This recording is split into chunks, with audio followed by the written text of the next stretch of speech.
I want to buy a copy of Bone Storm. Here's 99 cents. Allow me to summarize the proposed transaction. You wish to purchase Bone Storm for 99 cents. Net profit to me, negative $59. Oh, please take my $59. I don't want it. It's yours.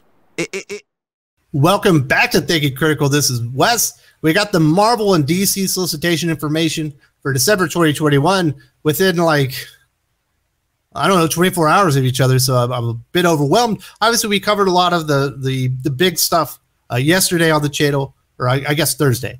So it's Saturday. It's after the Comics Aficionados. I hope you checked out the live stream and had a good time. We had a great panel. We had Joe Corallo. We had Eric Canetti. We have Nerdy Girl Creates. We had Yule Carter return to the channel. If you haven't checked that out, definitely go check out the replay after you're done with this video. But Marvel is kind of getting back to their old ways. December is an interesting month. Obviously, the sales are always weird in December because that week before the actual Christmas holiday, the sales always go down, so the releases are normally smaller. But December is also a 5-week release month, so we actually end up with 68 new titles from Marvel in December 2021, and a whopping 25% or 17 total #1 comics. So Marvel is absolutely getting into their #1 habit, their fix, as we're getting into the new year. We're also getting 6 new Spider-Man comics, including the .BEY and Darkhold #1. So 4 Amazing Spider-Man, another Amazing Spider-Man .BEY, and then a Darkhold #1 tie-in. So that is a lot of Spider-Man. That's not even counting like Miles Morales, all this Ben Reilly stuff. I think there's some new Ben Reilly. Actually, that might be happening in January. But that's not even counting the Spider-Man related stuff. These are just like the main titles. It's crazy. They're absolutely tapping right into that Spider-Man audience, similar to what DC's doing with Batman, but certainly not quite as hard. Now, as far as the #1 issues of the 17, there's one that stands out, and I want to warn you about this. If you remember when they did Incoming #1, I believe it was in 2019 heading into 2020, from Al Ewing, and they said it was an event book. I think it was like $10. It was just a preview comic. It was something that they should have given away for free or given at a very discounted price of like $3 or something to let you know all the stuff coming in the next year within Marvel Comics as far as events. They're doing it again this year, but they're calling it Timeless #1. This is from Jed McKay. It also solicits Kev Walker, Joe Bennett, and Mark Bagley on art. We know Joe Bennett will not be on the art. He's been replaced. I can't remember the artist. I did a couple of videos on that if you want to know all the Joe Bennett stuff. So it's Jed McKay this time, and it's not $10. They've lowered the price to $5.99, so it's $6. But this is not an event comic. This is a preview comic. They are going to use Kang the Conqueror to kind of walk you through the events to get you ready for all the stuff happening in Spider-Man, X-Men, probably Champions, all that stuff. You know, Hulk probably is in there and all that stuff too. So all the major events that are planned for the next year are going to be in this Timeless #1. If you're a big fan of King of the Conqueror, or you just don't mind spending $6 to preview the stuff that you will be reading eventually anyway, this might be the comic book for you. But if you do not want to spend $6 on something Marvel should be giving you away for free so you know about what's coming up and can be interested in the comic book, do not spend it on this. Marvel is going to try to bamboozle you, hoodwink you, foist this damn comic book on you. It's not a real comic book. It's not a, I mean, I guess it's a real comic book in that it exists, but it's not an event. It's not a real story. The only purpose of this story is to let you know the other stories that are coming out in the next year. This is what it says in the solicitation, and they are more upfront about it this year than they were with Incoming. It says a special year-ending adventure that gives portents as to what it is to come to the Marvel Universe over the next 12 months. King the Conqueror is a warrior, a destroyer, a subjugator, but even he is subject to the whims and vicissitudes of time itself. So when a parallel timeline threatens to overwrite the future Kang has fought so long and so hard to control, the Masters of the Ages has no choice but to go to war with time itself, battling through days of tomorrow as he struggles to prevent the end of what is to come. That's a whole lot of jibber jabber to say this is a preview comic for all the stuff coming up in 2021 or 2022. Do not be fooled. There are going to be plenty of variant covers and whatnot to try and entice you in on this comic book. It's literally a nothing burger. It's a preview comic. Unless you're a big King the Conqueror fan or you love previews, you might want to avoid this one and save your $6 for a comic book that actually is important. Now, with that, let's talk about the Marvel solicitations for December 2021. There's actually some good stuff in here. We'll get into my lead pipe block. I'll also give some commentary on why some of these comics I will not be reading and why I think they're going to suck. So let's have some fun. This first series is something I will definitely be reading. I've been loving the Marco Cicchetto, Chip Zdarsky age on Daredevil. I think it's been really strong. It's been a little bit on the decline lately, but I'm definitely all in for Devil's Reign, the big crossover event. Issue 1 of 6 going to be $6. And this is what the solicitation says. The story that's been building for years is here. Wilson Fisk went from kingpin to mayor to the biggest city in America and is going to bring his full criminal and political power to bear on the superheroes who called New York City home. The man who once destroyed Daredevil has set his sights on the Fantastic Four, Iron Man, Captain America, Spider-Man, Jessica Jones, Luke Cage, and more. And since it's Fisk, once he takes them all down, you know he's going to sign it. Crossbones, Taskmaster, Typhoid Mary, Shocker, Whiplash, Rhino, Ray, Craven. That is the new that's the new Thunderbolt suit. Oh, how did I forget that? Fisk has an army of supervillains at his command, and this is just the opening salvo. For years, Fisk has waited for his time to strike, and you won't believe the aces he's got up his sleeve. I'm definitely going to be reading this. I wish it wasn't $6 for 40 pages, but whatever. I've been on board since day one for this Daredevil series. There's also indications that Daredevil will continue after this, but with a new name, whether it's Daredevils with Elektra and Matt Murdock as the titular Daredevils patrolling Hell's Kitchen, or if it's Daredevil Woman Without Fear, which I think is probably a more likely outcome. It does appear that Daredevil will start up again once Devil's Reign is over. There is 2 issues this month or in December to look at. The second one is $5. Timeless, I just told you about this, about them trying to bamboozle you with this comic book. Avengers Forever. This is something I would normally be really interested in. The original Avengers Forever, where it's basically the best version of the Avengers, kind of putting them on one team to go save the universe, I think is fantastic. It was beautiful. And we have typical Jason Aaron. All he does now that we're well into his Avengers run, is he's just rehashing and replaying the same storylines that we've already read, whether it be World War Hulk and World War She-Hulk, Age of Khonshu, you know, that Moon Knight kind of story that we've had, Dark Phoenix with the Phoenix Tournament. We had Heroes Reborn, which was really more about more like Age of Apocalypse. That one wasn't bad. I'll give them that. And now we're doing Avengers Forever, but in this version of Avengers Forever, it's going to be different versions of the Avengers throughout the multiverse. Like Tony Stark will not be Iron Man; he'll be like Ant-Man of some type, the invincible Ant-Man. And this is going to be spinning out of the cataclysmic events of Avengers 750 and operating in lockstep with the Prime Avengers series.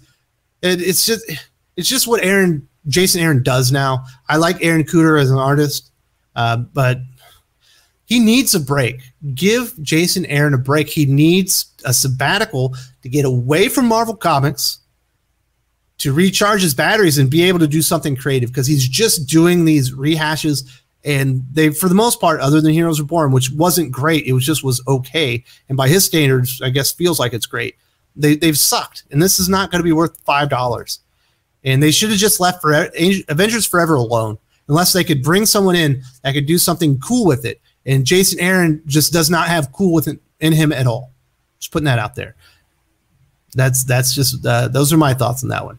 Next up, we have Demon Days Rising Storm #1. I was skeptical about this when they announced the series beginning with. Obviously, Peach Momoko is a fantastic cover artist.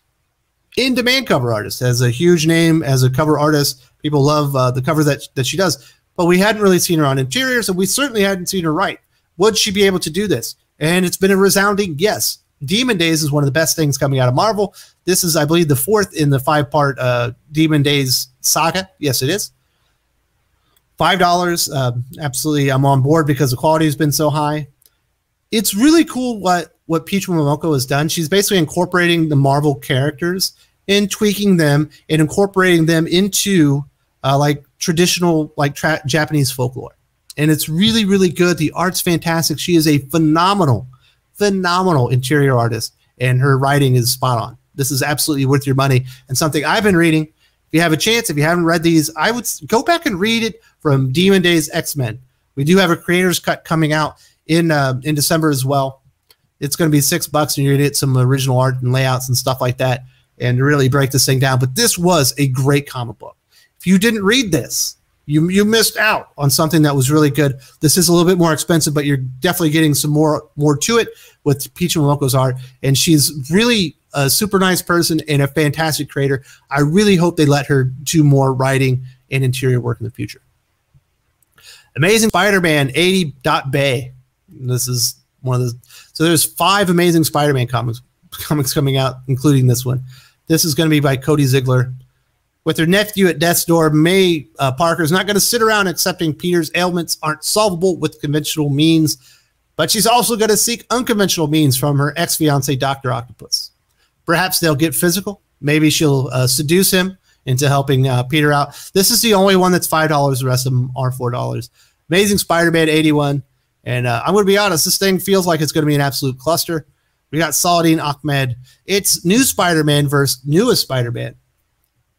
The Beyond Corporation paid a lot of money for the Spider-Man trademark. Like, when you read that, it makes you go, like, do I look like the Undertaker yet? Like, my eyes will roll in the back of my head. Certainly, Spider-Man has tried to trademark himself and make money off of it, but this is going to be bad. Saladin Ahmed writing it, going to be terrible. This is one of the worst covers I've seen. Is that supposed to be cool? This one also is Saladin Ahmed. Something horribly wrong is happening at the McCarthy Medical Center. Mary Jane Watson is trying to nurse bedridden Peter Parker to health, but when his roommate disappears, so that's Boomerang, MJ has to step up. Whatever, I guess he's not dead. She's trying to heal him up. Spider-Man Beyond 83. This is Patrick Gleason. So you can see we get a good cover now. Even though I don't believe he's a color artist, it's actually Arthur Adams. But this is an actual Spider-Man cover, and this is a travesty. Put it out there. And this is the webhead is facing unbeatable odds again. Can he rise to the occasion and save the day?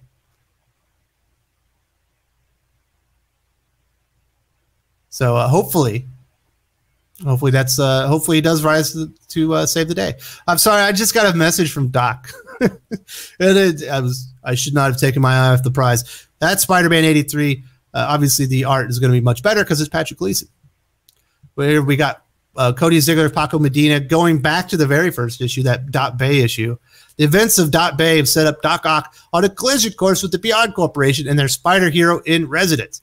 Ben Reilly isn't the only one with new tricks up his sleeve, or in Ock's case, many sleeves. There you go. I'm going to call it now. This Beyond Corporation, Spider-Man Beyond stuff is going to be a clusterfuck. It's going to be bad. There's going to be obviously going to be some good issues here and there, but this creator by committee thing never works. Last time we saw something like this, we got Age of X-Men, and it was atrocious. I don't think this is. I hope I'm proven wrong. Let's put it that way. Inferno 4-4. This is absolutely a must. This is a wonderful cover. We got the Mystique obviously turning into Destiny or transforming away from the Destiny as she's looking at the gravestone of her presumably her wife. This is Jonathan Hickman's last time on X-Men. Jonathan Hickman's time on X-Men ends with a dramatic conclusion of one of the first and best mysteries he brought to the line. Valerio Shitty, everyone keeps telling me it's Skeety. It's Shitty. Returns on art to help bring down one of the foundations of the era. $6, but it is 56 pages, so there's an extra 16 pages in comparison to that first issue of Devil's Raid. This is going to be fantastic. It's a sad day, and I can't wait to read this. But it will be sad to see Jonathan Hickman's contributions to X-Men come to an end. Hulk number 2, dedicates Ryan Otley. That's a good cover. And we've got Bruce Banner finally has total control of the Hulk locked away. That never works out. But with a tight grip on his plans, Bruce forgot one thing. Variables could happen at any time. And this one, even Bruce couldn't have imagined. Well, it sounds very exciting. I will definitely be reading this. And I think Hulk by Donny Cates will be fun. They've just, between Marvel, DC, and Dynamite, they have just destroyed this black, white, and blood, black, white, and red concept, this gimmick. And now they're doing it with Elektra. If you're excited for this, good for you. I couldn't be less excited. King Conan number 1 of 6. This is something I should be very excited about. One of my children may be named after a Robert E. Howard fictional character in important standing within the Conan universe. You put King Conan on a comic book, and you're like, okay, now you've got my attention. Then you put Jason Aaron's name on it, and now I'm not. Was whatever. He's done. He's done. Get him out of here. Why does Jason Aaron only get to write the important characters at Marvel? Replace him with Kelly Thompson. At least there's potential for her to get better. He's only getting worse. I really wish they would. Can't Jason Aaron write a Moon Girl and Devil Dinosaur series or something, or Eternals or something else no one cares about, so he can stop ruining all these actually important characters? So it's him and Mahmoud Asrar. I believe they were the ones that were doing the Conan the Barbarian series when it first relaunched at Marvel. The first 4 or 5 issues are pretty good before it just dies. I'm telling you, he's done. He's spent as a creator. There's nothing left for Jason Aaron to give at Marvel Comics. So I love the character. Absolutely going to skip it. Conan the Barbarian Facsimile Edition. This is the very first issue from 1970 from Roy Thomas and Barry Windsor Smith. Absolutely all day. Black Panther #2. Sees T'Challa act quickly to save his sleeper agents before they are assassinated. That almost sounds exciting until I see the name John Ridley. The man cannot write comic books. I'm currently wading my way through the flood of inadequacy that is I Am Batman. So I will not be signing up for a second series by John Ridley. One is enough. So I've been schooled. I've been told that Walter Mosley, who's the writer on this Thing miniseries, is the truth. He's the heat. He's absolutely worth my time and money. So I'm going to check this thing out, and I'm excited to do so. Everyone has told me, people that I trust have told me, Walter Mosley is the man. So I'm excited about this. I love the Thing. Ben Grimm is a great character. Venom #3. This one only says Ram V and Brian Hitch. But that's good. That's confusing. I thought Brian Hitch was doing the art on the Al Ewing Eddie Brock Becomes King in Black, while Ram V and the other artist were working on the Dylan Brock Becomes Venom intermingling story that's going on. So I imagine they just don't have all the creators credited here. Why do they keep putting Ram V as the backup on substandard writers compared to him? I know everyone thinks Al Ewing's great right now, and he's not bad, but Ram V is a far superior writer. He's also the backup writer to fucking Brian Michael Bendis at DC. It's a travesty. It's just shamacracy. And I'll tell you this. After the recent antics of Al Ewing, I'm finding it harder and harder to support him. And the last time that he replaced Donny Cates on a series in Guardians of the Galaxy, his version sucked compared to Donny Cates. So I'm not even sure that I'm going to read Venom. Miss Marvel Beyond the Limit. All right. Captain America Iron Man #2. I believe I decided to pass on this one. Hawkeye Kate Bishop 2 of 5. I'm going to get my Hawkeye Kate Bishop fix from the MCU series on Disney+. Wastelanders. All right, so this is cool. They're going back to the Old Man universe. There's 5 one-shot issues. I kind of talked about them in depth. We got Wastelanders Wolverine. Obviously, that's Old Man Logan. Stephen DeKnight from the Daredevil TV show. This is my lead pipe block of the week. Lock it up, folks. Wastelanders Hawkeye #1 is going to be phenomenal. We're going to see a blind Hawkeye teaming up with Daredevil. In Old Man Hawkeye, written by Ethan Sachs, the same writer here, it's one of the best comics that you're going to read. I think it was all of 2018. That's also Marco Cicchetto was the artist on the first 6 issues of that. This thing is going to be fantastic. It's guaranteed, and that is the best cover that any of these Wastelanders series have. So this Wastelanders Hawkeye #1 one-shot, lock it up. This is the one that's going to be worth your money. I'm guaranteeing it, and it's only $4. I don't even need to read anything. It's got blind Hawkeye with blind Daredevil, fight in the hand. It looks fantastic. Definitely worth your money. Wastelanders Doom #1. The solicitation in there sounds weak, but it's Doom, so I'm going to check it out. Wastelanders Black Widow #1. I thought maybe this would be Kelly Thompson. It turns out this is also Stephen DeKnight. I don't care about this one. And I don't care about the Wastelanders Star-Lord as well, because Ethan Sachs wrote this, and his Old Man Quill absolutely blew. It blew donkey dicks. It was not good at all. So I'm going to pass on that one. I'm going to pass on all the Darkhold stuff, even this Spider-Man #1, because this is all that Steve Orlando stuff. And for the most part, he sucks. I'm told that his Transformers King Grimlock story is really good. I'm going to check that out, but I'm not coming in on Darkhold because it's a Steve Orlando event, and it's likely to suck quite badly. Death of Doctor Strange Blade #1. Now we're talking. Well, we're not talking here because it's a Danny Lore comic, right, in Blade. So that's an insta skip. But when we get to this one, now we're talking Death of Doctor Strange, X-Men Black Knight #1. Cy Spurrier and Bob Quinn, they were doing Way of X. Obviously, that is ended by this point in time. $5 for this one shot. And, you know, it's going to have the Ebony Blade. It's going to have the X-Men. There's going to be something wrong with them. Could it be Onslaught or Legion? If it's Cy Spurrier, I'm definitely going to read this one. This is going to be fantastic. I'm going to make Doc read it too, and we'll review it on This Week in X-Men when that comes out. Death of Doctor Strange #4 or 5. This is the one from Jed MacKay, who's quickly rising in esteem in my eyes after his work on Moon Knight, where we're going to learn who the next Sorcerer Supreme is. At least that's what they're promising. Definitely be reading that. X-Men Legends #10. We're going to talk about this tomorrow on the channel in This Week in X-Men with Doc. Here's a hint. We're excited. Bobby and Nicienza, Dan Jurgens.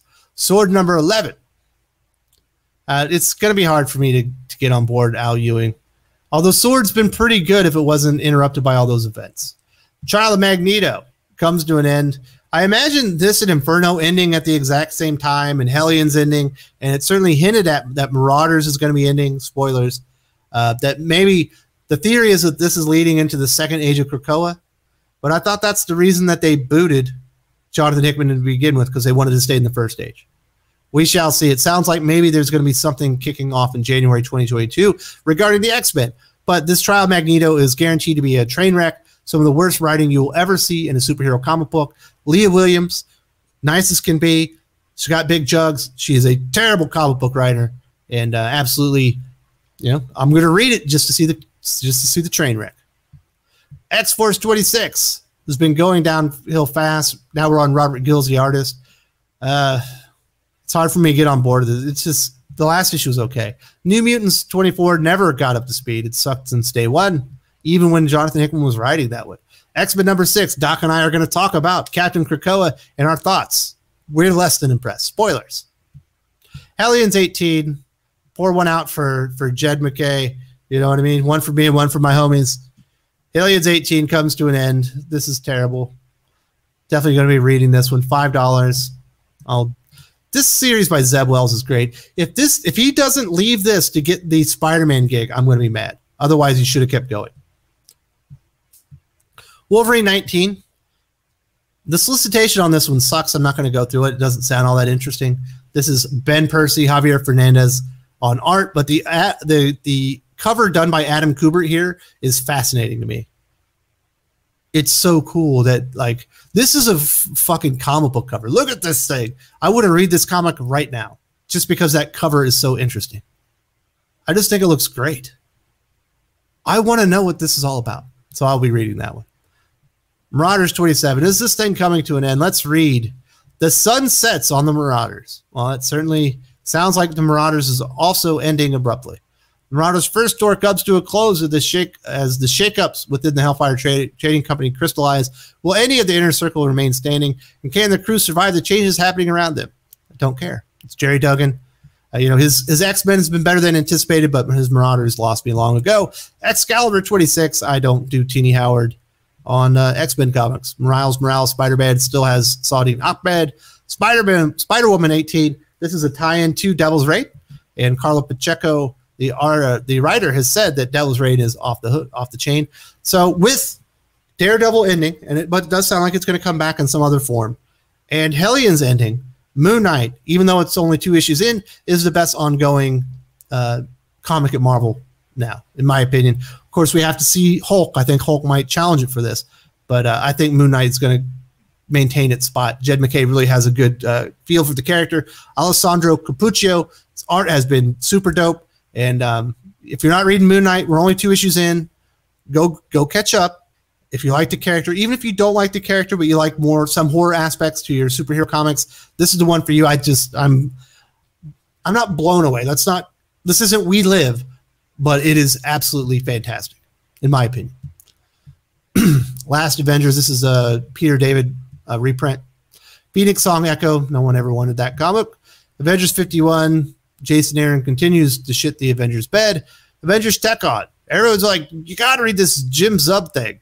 I read the first issue, and I'm sorry. Marvel 7. Kurt Busiek. He's on my never read list just because he has an odious personality. Captain Marvel 35, where we see all the old members of the Marvel family. Captain Marvel, we got Monica Rambeau, we got Miss Marvel, we've got the son of Marvel and others in here for this story arc. I'm shocked it's still going. Congratulations to Kelly Thompson. You did the impossible.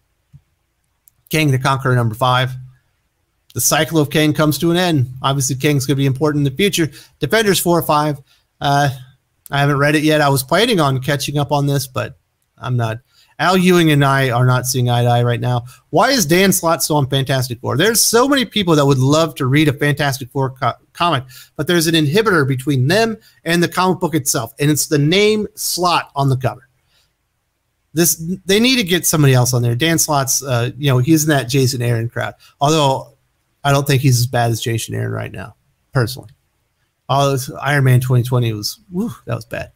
Darkhawk 5 of 5. I've read the first issue. I think Kyle Higgins is a really good writer at times, but with his Radiant Black and with this Darkhawk, when he does the opening issue, which is the origin, it's only the origin. You need to intersperse that story within action. Otherwise, it's boring. And that issue number 1 was absolutely boring, and I'm not going to finish it up, even though I like Kyle Higgins as a writer. Because Lord of the Savage. I don't read Zach Thompson. Iron Man 15. Let's read this. Let's see if Christopher Cantwell can put me to sleep. Iron Man has become the Iron God. Only Chubble's Korvac has once again become cosmic as well. Their conflict now spills out across the universe as both nigh invincible entities vie for absolute dominance. What does it look like when two massive egos with celestial-sized abilities duke it out? What kind of havoc does it cause as they tear through the galaxies and dimensions? And how can a handful of tiny humans stop them in hope of saving their old friend Tony Stark? They forgot to mention the part where Tony Stark wants to remain an Iron God and potentially die so he never has to be nagged again by Hellcat. Ooh, cool. They turn Iron Man into the Iron God. It's going to suck. I wish I could roll my eyes in my head further so I could just be Undertaker permanently for that shit. Black Widow, perhaps Kelly Thompson can finally win me over with her stint on Spider-Man. I've heard nothing. I've heard she stepped it up, but I've read so many bad Kelly Thompson books in the past. I'm not willing to chance it. Gene Yang on Shang-Chi should probably pretty good. I'm enjoying still Donny Cates on Thor. Glad Nick Klein is back. Hammer of the Gods.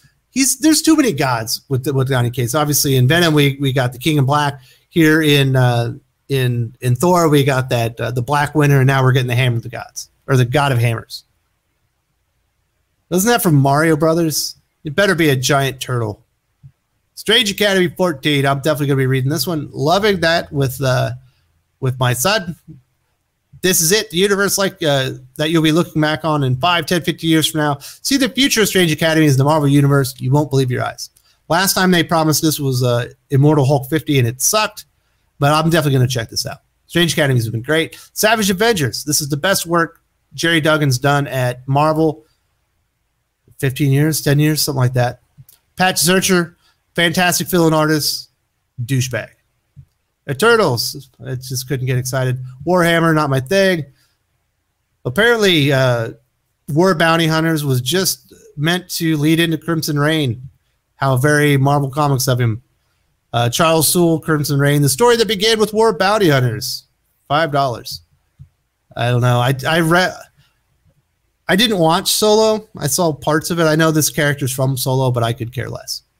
Star Wars High Republic could care less. High Republic could care less. Actually, I'm really disappointed. I thought when they relaunched this Star Wars thing, it would be great under Charles Soule because he'd done such great work on Vader, but he's lost the magic. I think he bought into whatever it is that they're selling over there at Lucasfilm. Yeah, there you go. The one that's the best is Bounty Hunters here from Ethan Sachs, and it's not even that great.